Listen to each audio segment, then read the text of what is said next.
ये दरअसल प्रतिक्रिया इस बात पर है कि सीबीआई ने तिहाड़ जेल में अरविंद केजरीवाल को गिरफ्तार कर लिया है। आपको मालूम होगा कि जो मामले अरविंद केजरीवाल पर चल रहे हैं उसमें ईडी के खिलाफ, ईडी की जो कार्रवाई हुई है अरविंद केजरीवाल के खिलाफ, उसमें गिरफ्तारी मौजूदा तौर पर अरविंद केजरीवाल की रही है। लेकिन अब सीबीआई ने अरविंद केजरीवाल को तिहाड़ जेल से गिरफ्तार कर लिया है। यानी कि एक तरफ मामला यह चल रहा है कि अरविंद केजरीवाल को बेल ईडी वाले मामले में मिले न मिले, शराब घोटाले वाले मामले में वो रिहाई हो न हो, लेकिन सीबीआई ने इस बीच गिरफ्तार कर लिया अरविंद केजरीवाल को। हम अपने संवाददाता के जरिए आपको पूरी जानकारी इससे जुड़ी हुई देते हैं। केजरीवाल अरेस्ट हो चुके हैं। सीबीआई ने अरविंद केजरीवाल को तिहाड़ जेल से गिरफ्तार कर लिया है।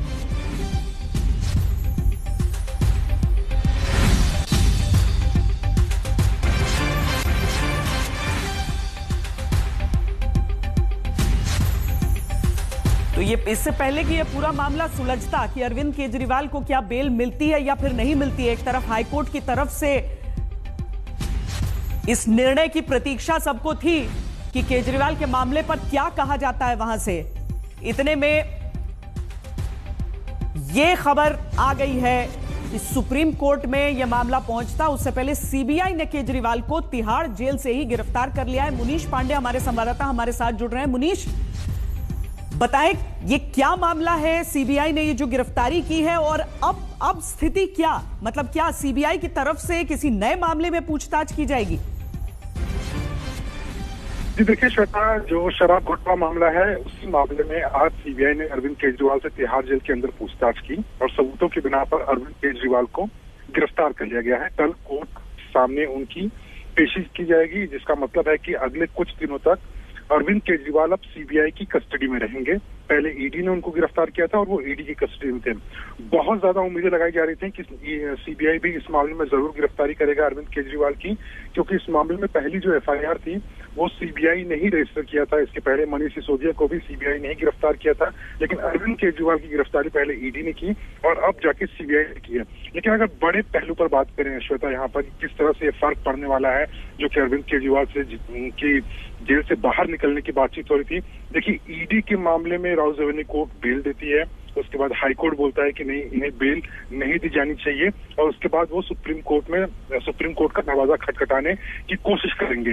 लेकिन उसके पहले अगर सीबीआई गिरफ्तार कर ली है और जब उन्हें कोर्ट के सामने पेश किया जाएगा, इसका मतलब साफ तौर पर ये होता है कि अगर उन्हें किसी भी तरीके से सुप्रीम कोर्ट या किसी भी दूसरे कोर्ट से जमानत मिल जाए, राहत मिल जाए, तब भी अरविंद केजरीवाल को या तो सीबीआई कस्टडी और सीबीआई कस्टडी के बाद में फिर से तिहाड़ जेल में रहना पड़ेगा। और इस मामले में जब तक सीबीआई केस में भी बेल नहीं मिल जाएगी तब तक अरविंद केजरीवाल जेल से बाहर नहीं निकल पाएंगे।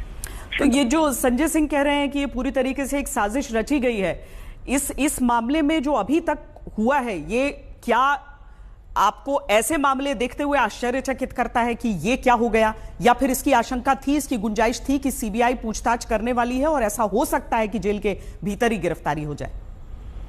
जी देखिए, इसकी बहुत ज्यादा संभावना थी श्वेता, क्योंकि इसके पहले भी अगर बड़े मामलों की आप बातचीत करें तो पी चिदम्बरम का मामला था। पी चिदम्बरम की गिरफ्तारी सबसे पहले सीबीआई ने की थी और काफी महीनों के बाद में फिर ईडी ने उनकी गिरफ्तारी की थी और जब दोनों ही मामले में बेल मिली उसके बाद 100 दिन जेल के अंदर रहने के बाद में पी चिदम्बरम को जमानत दी गई थी दोनों ही मामलों में। जहां तक अरविंद केजरीवाल के मामले की बात है, इस तरह की आशंकाएं जताई जा रही थी कि अगर सीबीआई कोई गिरफ्तारी करती है तो अरविंद केजरीवाल जेल के अंदर ही रहेंगे। लेकिन आपको याद होगा, इसके पहले जब राउज रेवेन्यू कोर्ट में उनकी जमानत याचिका दायर की गई थी, उसके पहले दूसरे अदालतों में जब उनकी जमानत याचिका दायर की गई थी, उस वक्त सीबीआई ने कोई भी उनको गिरफ्तार करने का कदम नहीं उठाया था। अब सीबीआई के सूत्रों का ये कहना है कि हमारी जांच लगातार चल रही थी, आज भी हम पूछताछ के लिए गए थे, पहले भी पूछताछ की है हमने, और पूछताछ के बाद जब ये लगा कि उनकी गिरफ्तारी हम कर सकते हैं, उतने सबूत हमारे पास में है, उसके बाद ही उनकी गिरफ्तारी की गई है। इसको इस तरीके से जोड़कर देखना कि हम किसी द्वेष की भावना या उनको हम जेल में अंदर रखने के लिए गिरफ्तार कर रहे हैं, सूत्रों का ऐसा कहना है कि इसका कोई भी इस पूरे बात में कोई भी सच्चाई नहीं है। मामले की जांच के दौरान जब सबूत लगे उसके बाद हमने गिरफ्तारी की है। मुनीश, फिजिकली क्या होगा, मतलब तिहाड़ जेल में पहले से अरविंद केजरीवाल, अब अगर सीबीआई की भी गिरफ्तारी हुई तो अब उस स्टेटस में क्या कोई बदलाव है? देखिए, स्टेटस में सबसे बड़ा फेरबदल एक ही होने वाला है कि अब अरविंद केजरीवाल जेल से कल बाहर निकलेंगे और राउज रेवेन्यू कोर्ट में उनको पेश किया जाएगा। सीबीआई उनकी कस्टडी की मांग करेगी और बहुत मुमकिन है कि सीबीआई को इस मामले में अरविंद केजरीवाल की कस्टडी मिल भी जाएगी। अगले कुछ दिनों तक अरविंद केजरीवाल का नया पता सीबीआई हेडक्वार्टर होने वाला है, वहां पर मौजूद रहेंगे।